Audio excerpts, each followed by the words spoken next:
최선을 다하겠습니다. 어젯밤 우연히 SBS 꼬리에 꼬리를 무는 그날 이야기 꼬꼬무 200회 특집 방송을 보게 되었습니다. 참으로 가슴 아프고 충격적인 이야기였습니다. 45년 전 1980년 1월 23일 새벽 5시 20분 유독 추웠던 겨울 강원도 고성군 거진항 앞바다에서 3배나 큰 규모의 배와 충돌해 침몰된 해안경비정 72정에 대한 이야기 72정은 응답하라 라는 사연이었습니다. 45년 전 동해 어민을 보호하기 위해 경비에 나선 9명의 해양경찰, 8명의 의무전투경찰 등 총 17명의 대한민국 청년들이 수심 108m 아래 바닷속에 잠겨 있습니다. 그런데 이 이야기는 전두환 신군부의 12.12 군사쿠데타 직후 철저하게 언론 보도 통제로 은폐되어 있었습니다. 많은 사람들이 모르고 있습니다. SBS 제작진의 수중 촬영에 의해 72정에 대한 모습이 어제 그대로 방영되었습니다. 45년이 지났지만 배 안에 지금도 17명의 대한민국 국민이 있을지도 모릅니다. 국가가 이들을 구해야 합니다. 인양해야 합니다. 45년간 숨죽이고 애타는 가족들의 절규를 외면해서는 안 됩니다. 문재인 정부 때도 노력했으나 코로나19 국면에서 인양에 필요한 예산을 확보하지 못했습니다. 국가는 무엇입니까? 이재명 정부와 민주당은 이분들이 가족 품에 돌아올 수 있도록 최선의 노력을 다해야 합니다. 인양에 필요한 예산 어떻게든 한번 해보겠습니다. 이상입니다. 다음으로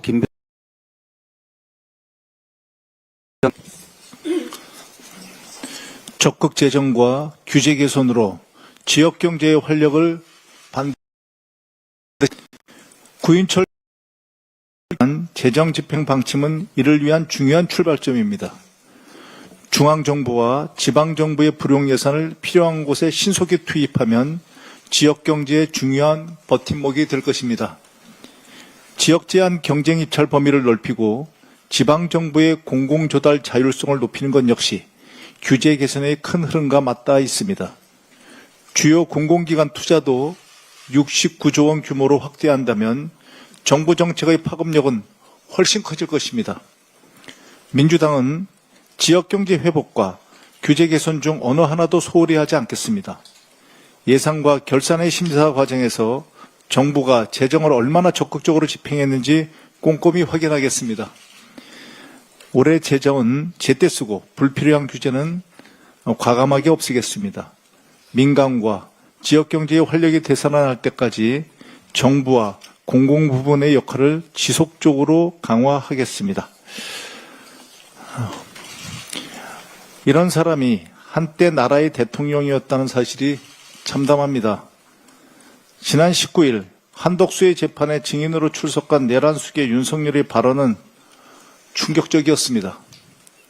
G20, 에이펙을 두고 조금 사는 나라, 좌파 정상들, 원래 멤버도 아닌데 같은 말을 아무렇지도 않게 내뱉었습니다. 국제회의가 어떻게 열리는지도 모르고 회원국가, 초청국 구분도 못한 채 다른 나라를 비하하는 데만 몰두했습니다. 바이든 날려면의 외교 대참사가 다시 떠오릅니다. 기본적인 말 한마디도 관리 못하던 사람이 이제 와서 다른 나라의 정상들을 흘겨보며 폄훼하는 모습은 참으로 부끄럽습니다. 어떤 마음가짐과 사고방식으로 정상외교에 임했을지 상상이 갑니다. 한미 관세협상 같은 중대한 사안을 맡겼다면 나라가 결단 났을 것입니다. 민주당과 이재명 정부는 다릅니다. 이재명 대통령님의 순방성과가 보여주듯 국익을 챙기고 국격을 세우는 그런 외교로 대한민국의 미래를 든든하게 지킬 것입니다. 윤석열 씨에게 한마디 더 하겠습니다. 당신이 좋아한다는 전두환도 자기 살겠다고 부하에게 책임을 전가하며 당신처럼 비루하게 굴지 않았습니다. 국익을 조금이라도 그리고 국격을 조금이라도 생각한다면 그 입 다물고 핑계대지 말고 스스로 감옥으로 들어가 남은 생을 참여하며 살기 바랍니다. 이상입니다. 다음으로 이재명 대통령의 실용 외교 발걸음은 멈추지 않습니다. 이집트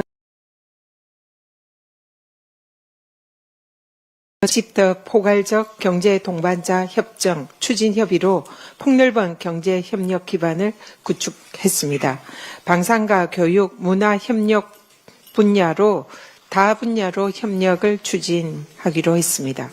대륙의 가교라는 지정학적인 운명 속에서 찬란한 문명을 꽃피워낸 공동의 역사적 경험이 상호 협력을 강화하는 밑거름이 되었다라는 이재명 대통령님 말씀에 공감합니다.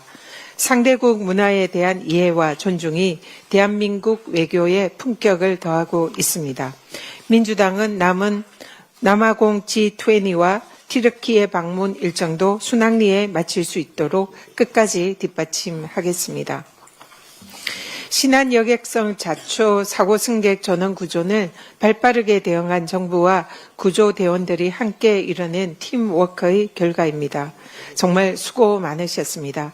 노심초사하며 구조 소식을 기다렸을 가족분들에게 위로의 말씀을 전합니다.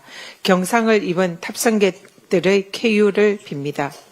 항해사와 조타수가 휴대폰을 보느라 수동으로 운행해야 하는 구간에서 자동 운항한 가실이 해경 수사에 의해서 드러났습니다. 사실이라면 사고 원인을 철저히 조사하고 상응하는 책임을 묻기를 바랍니다.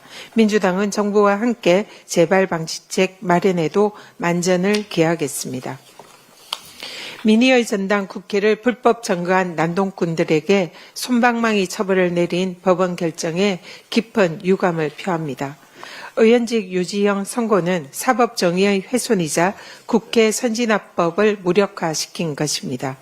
2019년 나경원 원내대표 체제의 자유한국당의 국회 회의장 점거, 의사진행 방해, 의원 감금은 국헌문란이 국힘의 DNA임을 보여주는 상징적인 사건이었습니다. 사법부가 이 사건을 6년 가까이 묵혀서 국회의원직을 유지시키더니 선거를 앞두고 중대 혐의 피의자들에게 면죄부를 발부한 저희를 묻지 않을 수 없습니다. 사법부의 솜방망이 선고에 힘입어 나경원 의원은 민주당 독재를 저지선을 인정받았다라며 마치 개선 장군인 양 떵떵거리고 있습니다. 검찰은 구형량도 무시한 1심 판결에 대검 예규에 따라서 즉각 항소하기 바랍니다. 끝까지 죄를 추궁해서 국회의 질서를 문란하게 하고 의사진행을 방해한 범죄자들의 상응하는 책임을 반드시 물어야 할 것입니다. 이상입니다.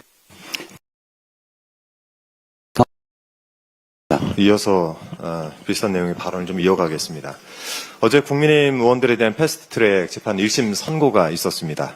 가까스로 의원직을 지킬 수 있는 수준의 벌금형이 내려졌습니다. 네, 법원의 판단은 존중하겠습니다. 다만 도합 2,400만 원의 벌금형을 선고받은 나경원 의원의 말만큼은 도저히 존중을 할 수가 없습니다.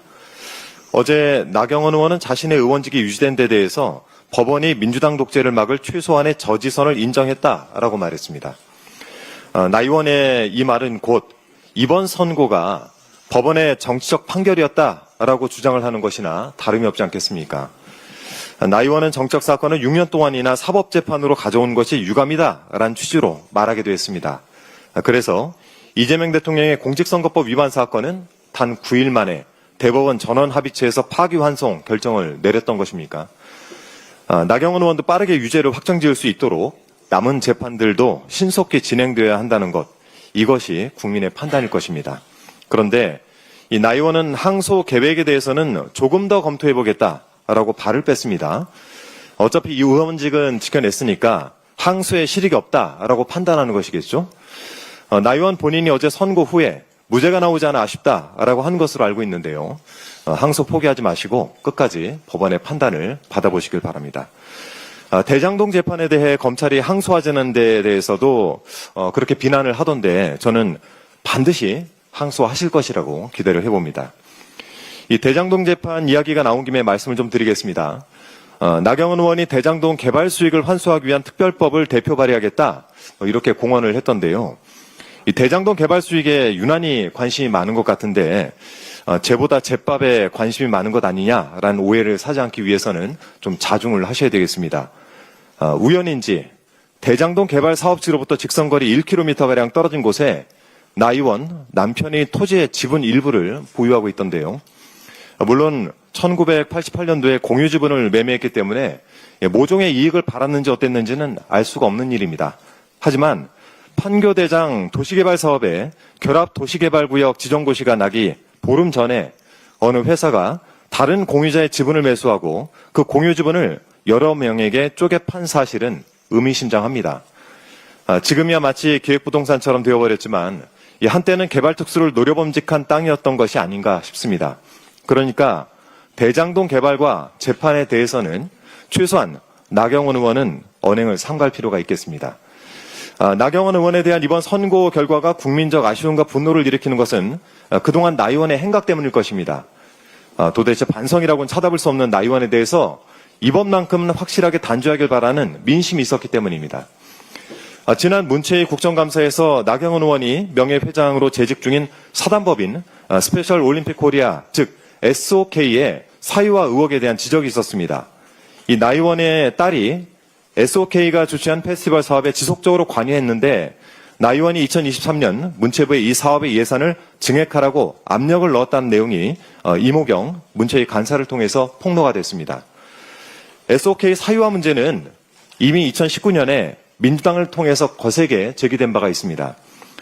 자격도 없는 나경원 의원의 딸이 수년간 SOK의 당연직 이사로 권한을 행사했고 내부 추천만으로 나 의원의 딸을 스페셜 올림픽 글로벌 메신저 후보로 선정해 추천하는 등 이 비상식적 운영 실태가 도마에 올랐었습니다. 이 문서 2020년 문체부가 이 사안에 대해서 법인 사무감사를 실시를 했고 그 결과 사유와 의혹이 사실로 드러나 각종 처분을 받았습니다. 처분을 했습니다. 네, 그랬는데도 나경원 명예회장 반성도 없이 반복을 했습니다. 이 사유와 의혹을 포함해서 무려 13건 고발건에 대해서 검찰이 2020년 12월 불기소, 증거 불충분, 무혐의 처분을 내린 탓이라고 봅니다. 이런 중대한 사안에 상응하는 처벌과 조치가 내려지지 않으니까 겁도 없이 같은 잘못을 반복하고 있는 것 아니겠습니까? 나경원 의원에게도 한 번쯤은 자신의 허물을 겸허하게 돌아보는 시간이 필요할 것 같습니다. 그래서 다시 한번 당부드립니다. 패스트트랙 재판 꼭 항소하셔서 이 땅의 정의가 살아있음을 꼭 증명해 보시길 바랍니다. 이상입니다. 윤석열 정권의 사냥개 감사원이 전현희 권익위원장 제거라는 목적 하에 일삼은 불법 표적 감사였음이 거듭 입증됐습니다. 유병호 등 핵심 주동자들의 죄가 드러났으니 이제 그 죄값을 치를 차례입니다. 공수처는 더 이상 늦장 부려서는 안 됩니다. 체제해 유병호 불법 표적 가담자들을 지체 없이 법의 심판대에 세워야 합니다. 전현희 우리 수석 최고위원님 수년간 마음고생 많았습니다. 얼마나 많았겠습니까? 12.3 내란이 일어난 지 1년이 다 돼 가고 있습니다. 그런데 12.3 내란의 주불은 어느 정도 진압되고 있지만 잔불들이 곳곳에 있습니다. 특히 사법부는 아직도 주불에 손도 못 대고 있습니다. 사법부는 내란의 가담에 저는 핵심이었다고 봅니다. 한번 개헌법을 한번 보시죠. 판el 1번 보시면은 개헌법 7조에 보면은 비상계엄 선포와 동시에 계엄사령관은 계엄 지역의 행정사무와 사법사무를 관장한다라고 되어 있습니다. 이번에는 전국 비상계엄이었기 때문에 계엄사령관이 사법부를 완전히 통제하는 겁니다. 사법부의 독립이 완전히 훼손되는 것이죠. 이때 사법부는 뭐 했습니까? 긴급 회의를 했습니다. 이거에 저항하는 회의입니까? 아닙니다. 협조하는 회의로 추정됩니다. 그럼 어떤 걸 협조하느냐? 판el 2 한번 보십시오. 일반 법원에서 군사법원으로 이양해서 군사법원에서 통제합니다. 특히 13번 항 군사상 필요에 의하여 제정한 법령으로 규정된 모든 죄는 군사법원에 일반 국민도 군사법원의 죄를 받게 돼 있습니다. 재판을. 이것은 어떤 것을 의미하느냐? 포고령 위반자들은 전부 군사 재판에 가서 받는다는 의미입니다. 포고령 한번 보실까요? 포고령 1호의 위반자들은 전부 다 군사법원에 가게 돼 있습니다. 그 중에서도 여러 가지 할 필요 없습니다. 지금 정당 활동을 하면은 바로 군사법원에 체포돼 갑니다. 1번 항 결사, 집회, 시위한 바로 붙들려 갑니다. 지금 3번 보십시오. 2번 자유민주주의 체제를 부정하면은 바로 갑니다. 여기서 자유민주주의 체제 부정은 계엄정부를 부정하는 걸 의미할 겁니다. 계엄정부 부정하면 바로 잡혀서 군사법원에 갑니다. 3번 언론인 여러분에 해당됩니다. 여러분 쓰는 기사 계엄사에서 통제받습니다. 통제 안 받고 나가면은 바로 군사법원에 잡혀갑니다. 4번 사회혼란을 조장하는 파업, 태업, 집회행위 금합니다. 집회하면은 일단 다 잡혀가는 거죠. 예전 같으면 한 3명 이상만 모여 있어도 잡혀가는 사례들이 있었습니다. 다음 장 보시죠. 이러한 포고령 위반자들은 제일 마지막에 보시면은 영장도 없이 체포, 구금, 압수수색 할 수 있도록 되어 있습니다. 영장 없이 사법이 무너지는 겁니다. 이럴 때 대법원은 긴급 회의를 해서 이런 것들을 군사법원에 또는 계엄사령부에 어떻게 협조할지를 회의한 걸로 추정이 됩니다. 그리고 지금까지 진행되고 있는 재판 과정, 13개 재판 과정이 있지 않습니까? 그런 것을 어디서 할 건지 그런 것들을 토의해서 했던 회의로 추정이 됩니다. 그런데도 불구하고 일체 수사도 없고 조사도 없습니다. 실제 내란 척결의 마지막 지점은 사법부입니다. 지금 사법부의 주부는 전혀 손을 못 대고 있습니다. 내란 특검은 당장 사법부, 대법원과 법원행정처 수사해야 합니다. 바로 압수수색 들어가서 그 당시 회의 내용 확인해야 합니다. 회의 관련자들 통신 조회해야 합니다. 12월 3일 1년 전 통신 조회 또 다 사라집니다. 지금 시간이 없어서 저는 너무 촉박 마음이 급합니다. 그래서 기자 여러분들께서도 이런 사항들을 좀 아시고 좀 대법원 또 행정처 바로 수사하도록 여러분들 좀 기사 작성해 주십시오. 그리고 또 이것은 아주 심각합니다. 이것 없이는 우리 민주주의 다시 설 수가 없습니다. 그래서 더욱더 사법개혁이 필요한 겁니다. 이거 그대로 내란 척결뿐만 아니라 사법개혁 가야 합니다. 여러분들 좀 모든 국민들 같이 해주셨으면 진심으로 좋겠습니다. 하나만 더 말씀드리겠습니다. 국민의힘 대변인이 장애인 비례대표 할당이 과도하라는 발언은 사실과도 다르고 장애인에 대한 오래된 편견을 드러낸 매우 유감스러운 주장입니다. 지금 국회에서 장애인 의원은 고작 1% 남짓입니다. 전체 장애 인구 비율 5%에 비교하면 심각한 수준의 과소대표입니다. 현실은 과도한 대표성이 아니라 부족한 대표성입니다. 장애인 비례대표는 누군가의 시혜나 장식품이 아닙니다. 우리 사회 구성원의 실제 목소리를 국회에 반영하기 위한 최소한의 장치입니다. 장애물은 보호의 대상이 아니라 정치의 주체입니다. 법과 제도의 사각지대를 가장 잘 아는 당사자분들입니다. 정치의 다양성은 민주주의의 힘입니다. 장애인의 정치 참여를 넓히는 것은 따뜻함이 아니라 정의입니다.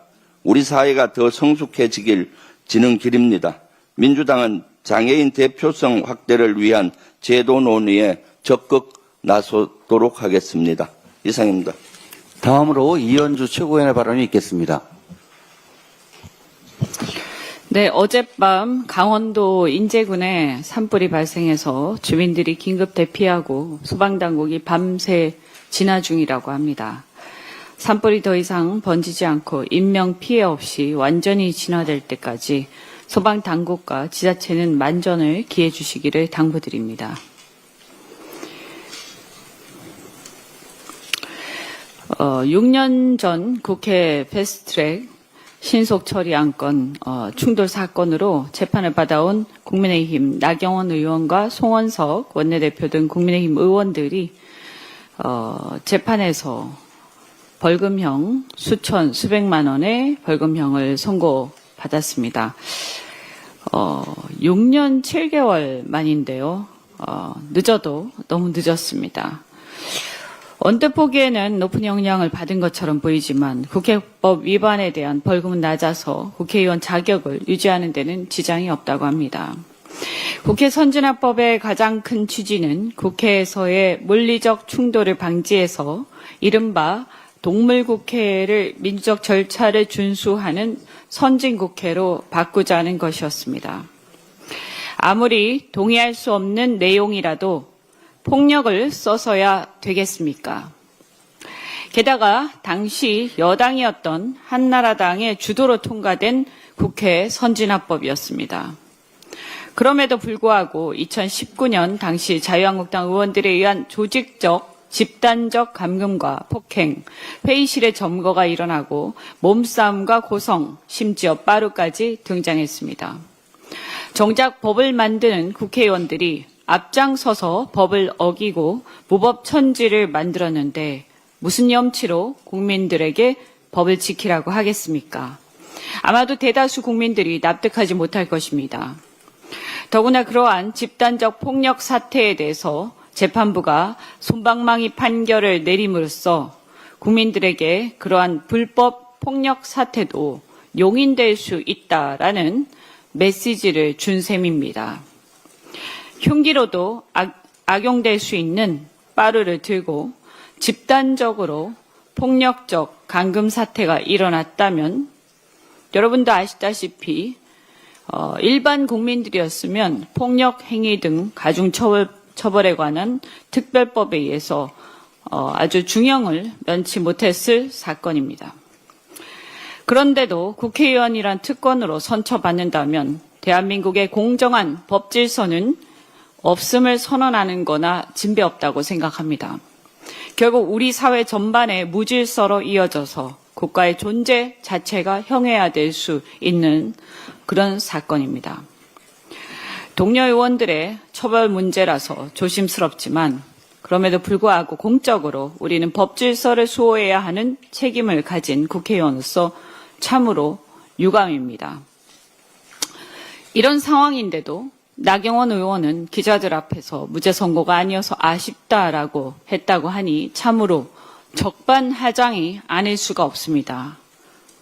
한편 이 사건과 관련해서는 나경원 의원의 공소 취소 청탁 의혹도 있는데 관련 수사는 아직 이렇다 할 진척이 없습니다.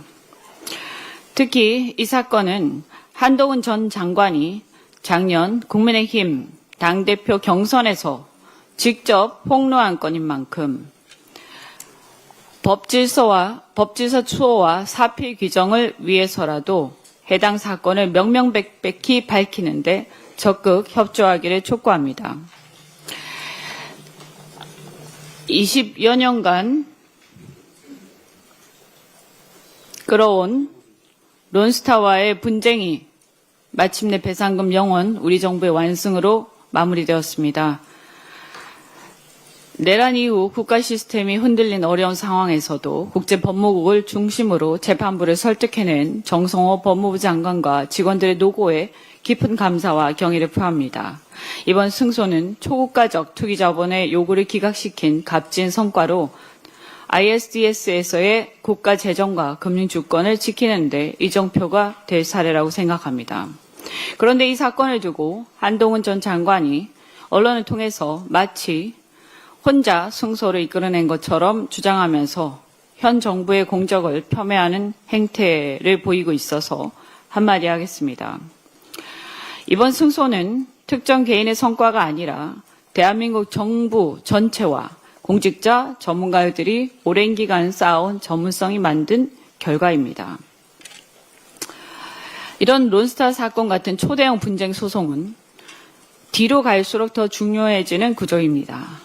자료 제출 중심의 초기 단계보다 심증, 형성, 논리 정교와 중재판정부 관리가 이루어지는 후반부가 승패의 핵심이기 때문입니다. 한동훈 전 장관이 소송 제기 당시 결정을 내린 장본인으로서 일정 부분 기여한 것은 사실이고 매우 감사하게 생각합니다. 하지만 장관직 사퇴로 인해서 이후 핵심 과정에는 참여하지 않았습니다. 그리고 그 이후에는 다른 사람들이 또 진행을 했고 또 내란을 거치고 이재명 정부가 들어서서 마무리를 한 것입니다. 결과가 좋으면 국민 모두가 기뻐하면서 대한민국 정부 전체가 함께 국민들과 기뻐하는 것이 당연한데 이것을 누가 더 공로가 크냐 하는 걸 다투면서 국익을 진영으로 나누어서 공을 다투는 이런 일은 매우 유치한 일이라고 생각합니다. 앞으로도 이러한 초국가적 투기 자본에 대응해서 국가재정을 지키기 위해서는 정부와 여당뿐만 아니라 야당과 기업, 국민 모두의 초당적 협력이 필요합니다. 우리 민주당은 앞으로도 우리 정부가 국제분쟁 대응 역량을 더욱 체계적으로 강화할 수 있도록 앞장서서 힘을 모을 것이며 야당인 국민의힘도 국익 앞에서는 당리당략을 내려놓고 초당적 협력과 지지를 보내주시기를 간곡히 당부합니다. 이상입니다. 다음으로 황명선 최고위원의 발언이 있겠습니다. 네, 이재명 대통령이 UAE와 이집트 순방을 마치고 G20 일정에 돌입했습니다. UAE 순방에서는 총 150조 원 규모의 협력을 담은 7건의 MOU를 체결하고 국방방산 스타게이트 참여, KCT 조성, AI 에너지 인프라 협력 등 진짜 실용 외교 성과를 이끌어냈습니다. UAE와는 100년 동의 공동선언을 통해 특별 전략적 동반자로서의 기반을 한층 더 공고히 했고 이집트와의 관계 역시 새로운 단계로 격상을 시켰습니다. 이번 순방은 기존의 미중일 중심 외교에 더해 중동과 아프리카로 우리의 외교 지평을 과감히 확장한 중대한 결단입니다.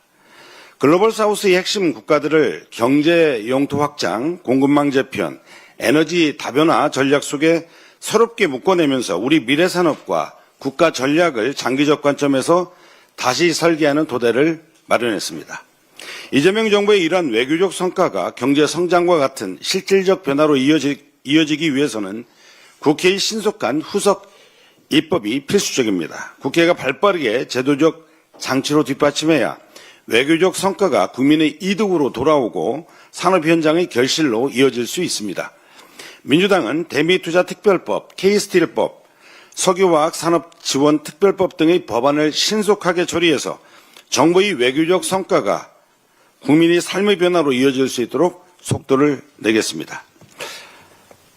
어제 선고된 나경원 의원 등에 대한 1심 판결은 명백한 특별대우 그리고 사법부의 구조적 불공정을 다시 확인한 사건이었습니다. 6년 7개월 동안 지연된 끝에 내려진 판결은 결국 벌금 2,400만 원, 의원직 유지가 가능한 수준이었습니다. 사법적 정의를 세울 기회를 사법부 스스로 걷어찬 것입니다. 이렇게 지연된 재판은 당사자에게는 이익이 되고 국민에게는 정의의 실종으로 돌아왔습니다. 반면 김용 전 부원장 사건은 어떻습니까? 핵심적인 이 법정에서 스스로 진술의 신빙성을 무너뜨리고 있음에도 대법원은 상고 판단을 미루며 사건을 붙잡고 있습니다. 이미 여러 증언이 뒤집혔고 진술 강요 의혹까지 제기된 상황입니다. 그럼에도 대법원은 어떤 결단도 내리지 않고 있습니다. 이쯤 되면 사법부가 사건을 정치적으로 활용하고 있는 것 아니냐는 의심을 피할 수 없습니다. 나경원 사건은 느슨하게, 김용 사건은 유난히 엄격하게, 이 극명한 대비는 우연이 아닙니다. 사법부가 누구에게는 면죄부를, 누구에게는 가혹함을 적용하는 이중 구조를 보여준 것입니다. 사법부가 스스로 공정성을 훼손하고 있다면 그것은 단순한 재판 문제가 아니라 민주주의 기반을 흔드는 중대한 사태입니다. 대법원에 요구합니다. 더 이상 지연하지 말고 김용 부원장 사건을 조속히 판결하십시오. 사회악인 정치검찰이 조작을 대법원이 심판하여 정의를 회복시켜 주십시오. 사법부가 국민 앞에서 중립을 일낸다면 우리는 좌시하지 않을 것입니다. 정의의 속도는 곧 정의 그 자체입니다. 이상입니다. 다음으로 서삼석 최고위원의 발언이 있겠습니다. 지난 19일 제주에서 목포로 향하던 여객선이 자초되는 사고가 발생한 바 있습니다. 인근 해양경찰의 신속한 초기 대응으로 탑승객 전원이 구조될 수 있었습니다. 천만다행이었습니다. 사고 수습과 대응에 힘써주신 정부와 해양경찰, 소방청, 또 누구보다도 각별한 관심을 표명해 주셨던 정청래 당대표님과 김병기 원내대표님께도 감사를 드립니다. 이번 사고는 여객선 안전관리의 중요한 교훈을 다시 한번 일깨워주는 계기가 되었습니다. 여객선 사고에 대비한 상시 해상 경비 체계 구축이 필요하다는 점입니다. 다행히 사고가 서해천과 가까운 곳에서 발생해 신속한 구조가 가능했지만 먼 바다에서 발생했다면 구조 지연으로 인해 대형 인명피해로 이어질 수도 있었다는 것입니다. 이미 지난 해경 국정감사에서도 먼바다 사고 시 헬기의 항속거리 부족으로 중간 구비를 하며 골든타임을 놓칠 수 있다라는 그런 가능성을 지적한 바 있습니다. 여객선 사업자는 해운법에 따라 항로 출발, 도착 시간 등이 포함된 사업계획서를 정부에 제출해야 면허를 받을 수 있게 되어 있습니다. 이것은 정부가 해당 항로 운항 시간과 경로를 명확히 인지하고 있다는 그런 뜻입니다. 또한 수상구조법은 해경이 조난사고로부터 국민의 생명과 재산을 보호하기에 기본 계획을 수립하고 시행할 의무를 명확히 규정하고 있습니다.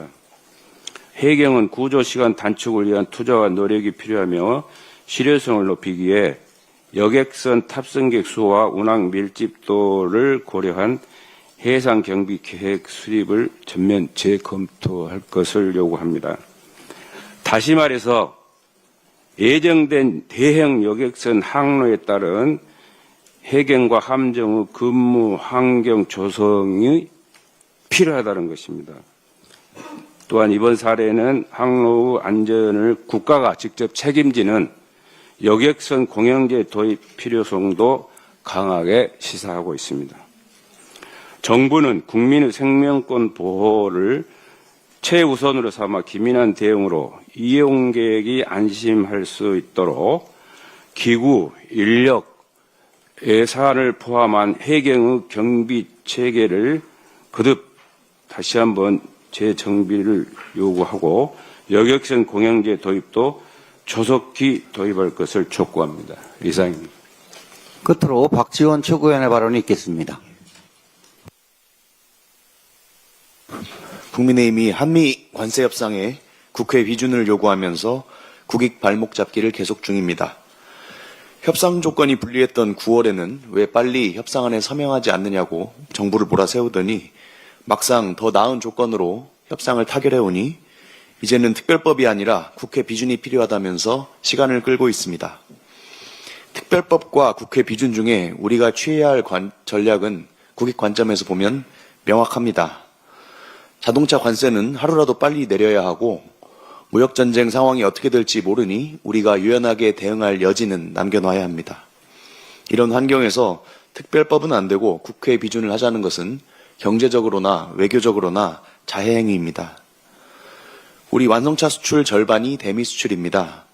한 달에 10만 대 이상 미국에 수출되는데 한 대당 4천만 원씩 잡고 10% 관세만 인하돼도 매달 4천억 원이 이득입니다. 관세 인하가 늦어질수록 매월 4천억 원 이상의 손실이 기업에 누적되는 구조입니다. 이미 유럽과 일본은 15%의 관세율을 적용받는데 미국 시장에서 가성비로 승부하며 점유율을 높여오던 우리 기업들이 불리한 조건에서 견디고 있습니다. 이달에 특별법이 발의되면 11월 1일부터 소급해서 15%가 적용되니 서둘러야 합니다. 반면 국회 비준은 시간이 오래 걸립니다. 예전 한미 FTA나 한 EU FTA 사례를 보면 서명부터 비준까지 5년씩이나 걸렸습니다. 그러니 특별법은 안 된다면서 국회 비준을 받으라는 것은 경제적으로 자살골입니다. 그리고 지난 8월 29일에 미 연방항소법원이 트럼프의 관세 부과가 대통령 권한 밖이라고 판결을 했습니다. 몇 달 안에 미 연방 대법원에서 어떤 판결이 나올지 모릅니다. 트럼프의 정책과 무역전쟁 양상이 어떻게 진행될지 알 수 없는 상황에서 우리가 먼저 스스로 국회 비준으로 손발을 묶을 이유가 없습니다. 미국은 행정명령만으로 쉽게 바꿀 수 있는 사항에 대해서 우리가 먼저 최고 수준의 규범력과 구속력을 갖는 국회 비준을 요구하는 것은 그래서 외교적으로도 자살골입니다. 아마도 국민의힘은 국회 비준 절차 단계마다 정부를 공격할 빌미만 찾고 있을 것입니다. 얼마 전 대통령이 아랍에미리트 순방을 통해서 우리 기업에 활로를 열었음에도 장동혁 대표는 1호기 타고 해외 먹튀라는 막말로 외교 성과까지 정쟁에 악용하지 않았습니까? 더 이상 청개구리처럼 국익과 반대로 가는 정쟁을 멈추고 대미투자 특별법을 비롯해서 K스틸법, 석화지원 특별법 등 국익 수호 법안에 초당적으로 협력하시기 바랍니다. 이상입니다. 이상 발언은 모두 마치고 당대표께서 회의를 폐회하시겠습니다. 네. 박성재 법무부 장관, 박성재 등 영장이 연이어 기각되고 있고 또 다른 영장들도 기각되어서 당원들의 분노가 많이 있습니다. 그래서 내란 전담 재판부를 구성해야 되지 않느냐 하는 논의가 다시 또 수면 위로 올라오고 당원들의 요구가 많은 것도 잘 알고 있습니다. 근데 지금은 대통령께서 국익 추구를 위해서 해외 순방 중에 계십니다. 그래서 대통령의 순방 외교가 빛이 바래지지 않도록 당에서는 당정대 간 지금 조율하고 있다 이런 말씀 드리고 이런 문제일수록 당정대가 긴밀하게 조율하는 것이 필요하다라는 말씀을 드리면서 우리 원내대표하고도 이런 문제는 긴밀하게 논의를 지금 하고 있으니 그렇게 좀 당원 동지들께서는 좀 알아주시기 바라고 가부간 머지않은 기간에 입장을 표명할 날이 있을 거다라는 말씀을 드립니다. 오늘 우리 김병주 최고께서 동료 최고위원이기도 한 우리 전현희 전 국민권익위원장의 그간의 고통을 좀 느낄 수 있게 하는 그런 최고위원의 발언이 있어서 모든 것을 떠나서 동지애적으로 저는 참 김병주 의원이 감사했고 또 옆에서 묵묵히 지켜보는 우리 전현희 최고위원이 그간 당했을 고통을 아마 본인이 다시 반추하게 되었을 텐데 윤석열 정부에서 일어났던 이런 폭압적인 탄압 이런 부분을 우리 이재명 정부와 민주당은 외면하지 않고 비단 전현희 전 권익위원장 문제뿐만 아니라 다른 부분까지 국민들께 속 시원하게 다 해결해 나가는 과정 모습을 보여드리겠다는 말씀을 드리고 늦었고 한참 지난 일이지만 우리 전현희 전 권익위원장께 위로의 말씀을 전하면서 최고위원회를 정의하겠습니다. 정의해야죠.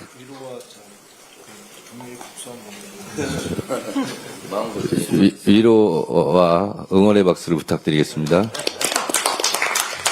최고위원회를 정의하겠습니다.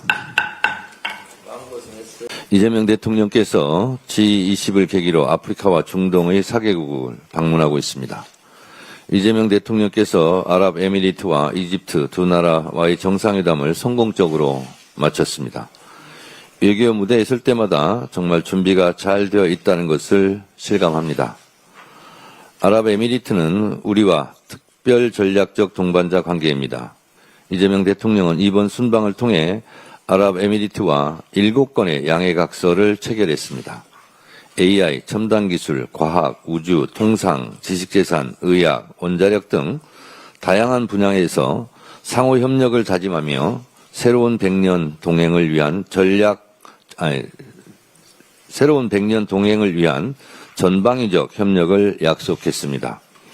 AI를 기반으로 하는 미래 성장 동력 창출과 에너지, 방산 분야에서 협력 확대를 통해 대한민국과 아랍에미리트의 세계 최강국으로 함께 성장해 나갈 수 있기를 기대합니다.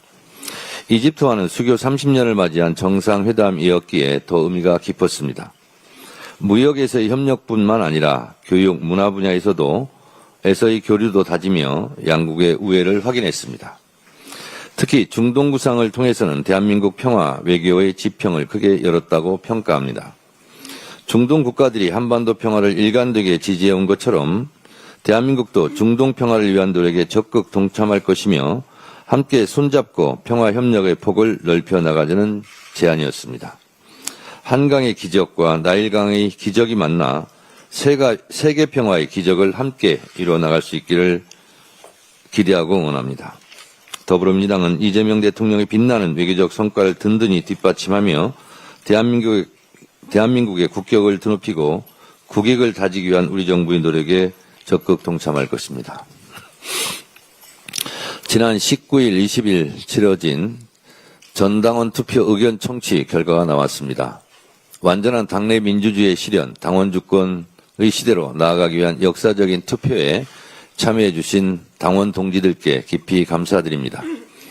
이번 투표에는 모두 3가지 안건이 있었습니다. 첫째, 당대표 최고위원 선출 시 대의원과 권리당원의 표의 가치를 1인 1표로 동등하게 하는 것. 둘째, 다음 지방선거에서 예비 후보자 검증을 통과한 후보자가 많을 경우 권리당원 100% 투표로 예비 경선을 치르는 것. 마지막으로 광역기초의원 비례대표 후보자 선출도 권리당원 100% 투표로 결정하는 것. 이 세 안건 모두에 대해서 86%, 89%, 88%의 압도적인 찬성의 뜻을 보여주셨습니다. 더불어민주당의 당내 민주주의가 당원의 손으로 완성되는 순간과 과정을 우리는 보고 있습니다. 과정에서 반대가 있을 수 있습니다. 그러나 90%에 가까운 당원의 뜻은 거스릴 수 없는 대세라고 저는 생각합니다. 당원들의 뜻이 우리 당규에 잘 반영될 수 있도록 당무위, 중앙위 절차를 밟아 나가겠습니다. 또한 다양한 의견을 품어야 우리 당이 더욱 견고해진다는 점도 잊지 않고 반대 의견을 주신 분들의 뜻도 겸허히 새기겠습니다. 나라의 주인이 국민이듯 당의 주인은 당원입니다. 대의라는 울타리 안에 머물던 과거의 의사결정 구조에서 벗어나 당원 한 사람 한 사람의 뜻이 당의 미래를 결정하고 있음을 몸소 느낄 수 있도록 더욱 노력하겠습니다. 대한민국은 법치국가이고 모든 법의 으뜸은 헌법입니다. 헌법에서 규정하고 있는 선거의 기본 정신은 보통평등 직접 비밀투표입니다. 대한민국 어느 조직에서도 이 1인 1표의 헌법에서 보장한 평등 정신을 위반해서는 곤란하다고 생각합니다. 지금까지 민주당은 이런 헌법 정신에 사실 부합하지 못했습니다. 이제 민주당도 헌법 정신에 뒤늦게나마 발맞출 필요가 있다고 생각합니다. 여객선 자초와 강원 인제군 산불 소식으로 많이 놀라시고 가슴 저리고 계시리라 생각합니다. 여객선 사고는 신속한 구조로 인명피해 없이 사고가 수습되었고 인제군 산불로 12명의 주민이 대피 중이고 산불 진화율이 60% 정도 되는 상황입니다. 최선을 다해 진화 작업을 진행 중인 산림청, 소방청, 강원도, 인제군 등에 감사와 격려의 마음을 전합니다. 신속히 진화되어 주민들이 안정을 찾고